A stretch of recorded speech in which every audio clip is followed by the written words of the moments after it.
ಪಶ್ಚಿಮ ಘಟ್ಟಗಳಲ್ಲಿ ಧಾರಾಕಾರವಾಗಿ ಎಡಬಿಡದೆ ಭಾರಿ ಮಳೆ ಸುರಿತಾ ಇದೆ. ಇನ್ನು ಬೆಳಗಾವಿಯಲ್ಲಿ ಬಹುತೇಕವಾಗಿ ಎಲ್ಲ ಜಲಪಾತಗಳು ಮೈದುಂಬಿ ಹರಿತಾ ಇದ್ದಾವೆ. ಅದರಲ್ಲೂ ಮಾರ್ಕಂಡೆಯ ನದಿ ಈಗ ಧಾರಾಕಾರ ಮಳೆಗೆ ಮೈದುಂಬಿ ಹರಿತಾ ಇದೆ. ಬೆಳಗಾವಿ ಜಿಲ್ಲೆ ಗೋಕಾಕ್ ತಾಲೂಕಿನ ಗೊಡಚಿನ ಮಲ್ಕಿ ಫಾಲ್ಸ್ನಲ್ಲಿ ಜಲವೈಭವವೇ ಸೃಷ್ಟಿಯಾಗಿಬಿಟ್ಟಿದೆ. ರಮಣೀಯವಾದಂಥ ದೃಶ್ಯ ಈಗ ಗೊಡಚಿನ ಮಲ್ಕಿ ಫಾಲ್ಸು. ಜಲಪಾತ ವೀಕ್ಷಣೆಗೆ ಬಂದಂಥ ಪ್ರವಾಸಿಗರು ಸುಮ್ಮನೆ ನೋಡಿ ಹೋಗೋದಲ್ವಾ, ಹುಚ್ಚಾಟ ಬೇರೆ.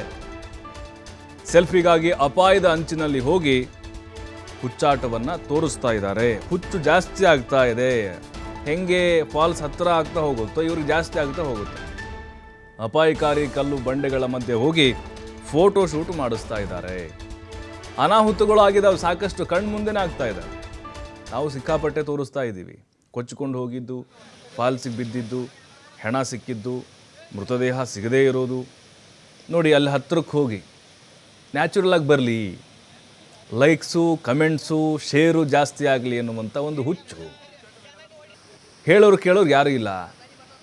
ಕೆಲವೊಂದಿಷ್ಟು ಕಡೆಗಳಲ್ಲಿ ಜಿಲ್ಲಾಡಳಿತಗಳು ಅಥವಾ ಅಲ್ಲಿ ಏನಿರುತ್ತೆ ಪ್ರವಾಸೋದ್ಯಮ ಇಲಾಖೆ ಇರುತ್ತೆ, ಸುಪರ್ದಿಗೆ ತೆಗೆದುಕೊಂಡು ಬಂದೋಬಸ್ತ್ ಮಾಡಿರ್ತಾರೆ. ನೋಡಿ, ಇಲ್ಲಿ ಹೇಳೋರಿಲ್ಲ, ಕೇಳೋರಿಲ್ಲ.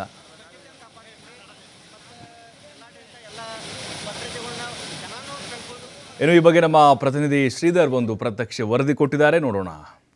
ಪಶ್ಚಿಮ ಘಟ್ಟಗಳಲ್ಲಿ ಧಾರಾಕಾರ ಮಳೆ ಮುಂದುವರೆದಿದೆ. ಇದರಿಂದ ಗಡಿ ಜಿಲ್ಲೆ ಬೆಳಗಾವಿಯ ಸಪ್ತ ನದಿಗಳು ಉಕ್ಕಿ ಹರಿತಾ ಇದ್ದಾವೆ.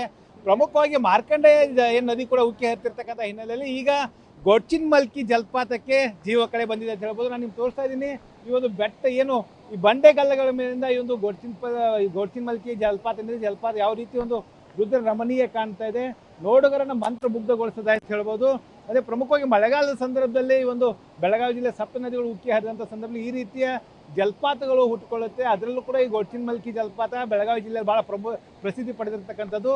ಅದೇ ಇನ್ನೊಂದು ಕಡೆ ನಾನು ತೋರಿಸ್ತಾ ಇದ್ದೀನಿ, ಜಿಲ್ಲಾ ಆಡಳಿತ ಪೊಲೀಸ್ ಇಲಾಖೆ ಎಷ್ಟೇ ಅಲರ್ಟ್ ಮಾಡಿದ್ರು ಕೂಡ ಏನು ಪ್ರವಾಸಿಗರ ಹುಚ್ಚಾಟ ಮಾತ್ರ ನಿಲ್ತಾ ಇಲ್ಲ. ನಾನು ತೋರಿಸಿದ ಯಾವ ರೀತಿ ಒಂದು ಅಪಾಯದ ಇರ್ತಕ್ಕಂಥ ಸ್ಥಳಗಳಿಗೆ ಹೋಗಬಾರ್ದಂತ ಎಚ್ಚರ ಕೊಟ್ಟರು ಕೂಡ ಸೆಲ್ಫಿಗಾಗಿ, ಫೋಟೋಗಳಿಗಾಗಿ ಆ ಒಂದು ಸಾಕಷ್ಟು ಜನರು ಈ ಒಂದು ಜಲಪಾತದ ಮಧ್ಯದಲ್ಲಿರ್ತಕ್ಕಂಥ ಬಂಡೆಗಳಲ್ಲಿ ಹೋಗಿ ನಿಂತ್ಕೊಂಡು ಇದನ್ನ ನೋಡೋದಕ್ಕೆ ಪ್ರಯತ್ನ ಮಾಡ್ತಾ ಇದ್ದಾರೆ, ಸೆಲ್ಫಿ ತೆಗೆದುಕೊಳ್ಳೋಕೆ ಪ್ರಯತ್ನ ಮಾಡ್ತಿದ್ದಾರೆ. ಸ್ವಲ್ಪ ಕಾಲು ಜಾರಿದ್ರೆ, ಸ್ವಲ್ಪ ಮಾಡಿದ್ರೆ ಸಾಕು ಅವ್ರ ಪ್ರಾಣಕ್ಕೆ ಕುತ್ತು ಬರುತ್ತೆ. ಇಂಥ ಒಂದು ಸಂದರ್ಭದಲ್ಲಿ ಒಂದು ಅಲರ್ಟ್ ಆಗಬೇಕಾದಂಥ ಜಿಲ್ಲಾಡಳಿತ ಆಗಿರ್ಬೋದು, ಸ್ಥಳೀಯ ಗೋಕಾಕ್ ತಾಲೂಕು ಆಡಳಿತ ಆಗಿರ್ಬೋದು, ಪೊಲೀಸ್ ಇಲಾಖೆ ಆಗಿರ್ಬೇಕು, ಎಲ್ಲೇ ಒಂದು ಕಡೆ ನಿರ್ಲಕ್ಷ್ಯ ವಹಿಸ್ತದೆ ಅಂತ ಹೇಳ್ಬೋದು. ಯಾಕಂದ್ರೆ ಕೆಲವೊಂದಿಷ್ಟು ಕಡೆ ಏನು ಜಲಪಾತಕ್ಕೆ ಹೋಗೋದಕ್ಕೆ ಒಂದು ನಿಷೇಧ ವಿಧಿಸಿದ್ರು ಕೂಡ ಈ ರೀತಿ ಒಂದು ಜಲಪಾತದ ಮಧ್ಯಭಾಗದಲ್ಲಿ ಬಂದು ಫೋಟೋ ಕ್ಲಿಕ್ ಮಾಡ್ಕೊಳ್ತಾ ಇದ್ದಾರೆ. ಮತ್ತೊಂದು ಕಡೆ ಇದನ್ನು ಸುರಕ್ಷಿತ ಸ್ಥಳದಲ್ಲಿ ನಿಂತ್ಕೊಂಡು ನೋಡೋದಕ್ಕೂ ಕೂಡ ಒಂದು ಅವಕಾಶ ಇರ್ತಕ್ಕಂಥ ನಾನು ತೋರಿಸ್ತಾ ಇದ್ದೀನಿ. ಯಾವ ರೀತಿ ಒಂದು ಪ್ರವಾಸಿಗರು ಒಂದು ಗೊಡಚಿನ ಮಲ್ಕಿ ಪ್ರವಾಸ ನೋಡೋದಕ್ಕೆ ಬಂದು ನಿಂತಿರ್ತಕ್ಕಂಥದ್ದು. ಈ ರೀತಿ ಸುರಕ್ಷಿತ ಸ್ಥಳದಲ್ಲಿ ನಿಂತ್ಕೊಂಡು ನೋಡುವಂಥ ಪ್ರವಾಸಿಗರು ಒಂದು ಕಡೆ ಆದರೆ, ಜಲಪಾತದ ಮಧ್ಯದಲ್ಲಿ ಹೋಗಿ ನಿಂತ್ಕೊಂಡು ಹುಚ್ಚಾಟ ಪ್ರದರ್ಶನ ಮಾಡುವಂಥ ಪ್ರವಾಸಿಗರು ಕೂಡ ಇರ್ತಕ್ಕಂಥದ್ದು. ನಮ್ಮ ಜೊತೆ ಈಗ ಬಾಗಲಕೋಟೆಯಿಂದ ಬಂದಂತ ಪ್ರವಾಸಿಗರು ಅವ್ರು ಮಾತಾಡ್ಸೋಣ. ಅಮ್ಮ, ಎಲ್ಲಿಂದ ಬಂದಿದ್ರಿ? ಬಾಗಲಕೋಟೆ. ಒಂದು 4-5 ಜನ ಫ್ರೆಂಡ್ಸ್. ವ್ಯೂ ಸೂಪರ್ ಐತಿ. ವೀಕೆಂಡ್ ಒಳಗೆ ಫ್ರೆಂಡ್ಸ್ ಜೊತೆ ಎಲ್ಲರೂ ಹೋಗ್ಬೇಕಂತ ಪ್ಲಾನ್ ಮಾಡಿದ್ರೆ ಮಸ್ತ್ ಐತಿ. ಆದ್ರೆ ಸೇಫ್ಟಿ ಇಂಪಾರ್ಟೆಂಟ್. ಎಂಜಾಯ್ ಮಾಡ್ರಿ, ಸೇಫ್ ಆಗಿರಿ. ಚಿಕ್ಕೋಡಿಂದ ಬಂದೇವ್ರಿ ಸರ್. ವ್ಯೂ ಮಸ್ತ್ ಐತಿ ಸರ್. ಫ್ರೆಂಡ್ಸ್ ಎಲ್ಲ ಬಂದೇವ್ರಿ. ವ್ಯೂ ಸೂಪರ್ ಐತ್ರಿ. ಭದ್ರತೆ ವ್ಯವಸ್ಥೆ ಮಾಡ್ಬೇಕ್ರಿ ಸರ್. ಅಂದ್ರೆ ಯಾವ್ದೋ ಹಾನಿ ಆಗ್ಬಾರ್ದಂಗ ಅದಕ್ಕೆ ಮುಂಜಾಗ್ರತೆ ತೆಗೊಂಡಿದಾರ್ರಿ. ಮತ್ತಷ್ಟು ಮುಂಜಾಗ್ರತೆ ಮಾಡಿ ನೋಡೋಂಥ ವ್ಯವಸ್ಥೆ ಎಲ್ಲರಿಗೂ ಆಗ್ಬೇಕು. ಡೇಂಜರ್ ಸರ್, ಇದೆಲ್ಲ ಡೇಂಜರ್. ಅದಕ್ಕಾಗಿ ಜಿಲ್ಲಾಡಳಿತ ಒಂದು ಸಂಪೂರ್ಣ ವ್ಯವಸ್ಥೆ ಮಾಡಿ ಎಲ್ಲರಿಗೂ ಒಂದು ಒಳ್ಳೆ ಅನುಕೂಲ ಮಾಡ್ಬೇಕಂತಂದು ಹೇಳಕ್ಕೆ ಇಷ್ಟಪಡ್ತೇನೆ ಸರ್. ಬಟ್ ಸ್ವಲ್ಪ ಡೇಂಜರಸ್ ಅನಿಸ್ತಾ ಇದೆ.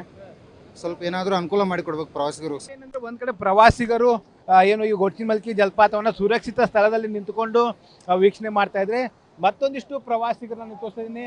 ತುದಿಯಲ್ಲಿ ಹೋಗಿ ನಿಂತ್ಕೊಂಡು ಯಾವ ರೀತಿ ಒಂದು ಹುಚ್ಚಾಟ ಪ್ರಯತ್ನ ಮಾಡ್ತಿರ್ತಕ್ಕಂಥದ್ದು, ಸೆಲ್ಫಿ ತೆಗೆದುಕೊಳ್ಳೋದಕ್ಕೆ ಪ್ರಯತ್ನ ಮಾಡ್ತಿರ್ತಕ್ಕಂಥದ್ದು. ಈ ರೀತಿ ಹುಚ್ಚಾಟದಿಂದಲೇ ಒಂದು ಏನು ಪ್ರವಾಸಿಗರು ತಮ್ಮ ಪ್ರಾಣಕ್ಕೆ ಕುತ್ತು ತಂದುಕೊಳ್ತಾರೆ ಅಂತ ಹೇಳ್ಬೋದು. ಇದಕ್ಕೆ ಕಡಿವಾಣ ಹಾಕಿರುವಂಥ ಕೆಲಸವನ್ನ ಸರ್ಕಾರ ಮಾಡಬೇಕಾಗುತ್ತೆ. ಒಟ್ಟಿನಲ್ಲಿ ಹೇಳ್ಬೇಕಂದ್ರೆ ಗೊಡಚಿನ ಮಲ್ಕಿ ಜಲಪಾತ ಒಂದ್ ಕಡೆ ಏನು ತನ್ನ ಸೌಂದರ್ಯದಿಂದ ಪ್ರವಾಸಿಗರು ಕೈ ಬೀಸಿ ಕರಿತಾ ಇದ್ರೆ, ಮತ್ತೊಂದು ಕಡೆ ಇದೇ ಜಲಪಾತದಲ್ಲಿ ಪ್ರವಾಸಿಗರ ಹುಚ್ಚಾಟ ಕೂಡ ಮುಂದುವರೆದಿದೆ. ಕ್ಯಾಮ್ರಾಮನ್ ಸರ್ಪ್ರೈಸ್ ಜೊತೆ ಶ್ರೀಧರ್ ಕೊಟ್ಟಾರಸ್ತಿ, TV5 ಬೆಳಗಾವಿ.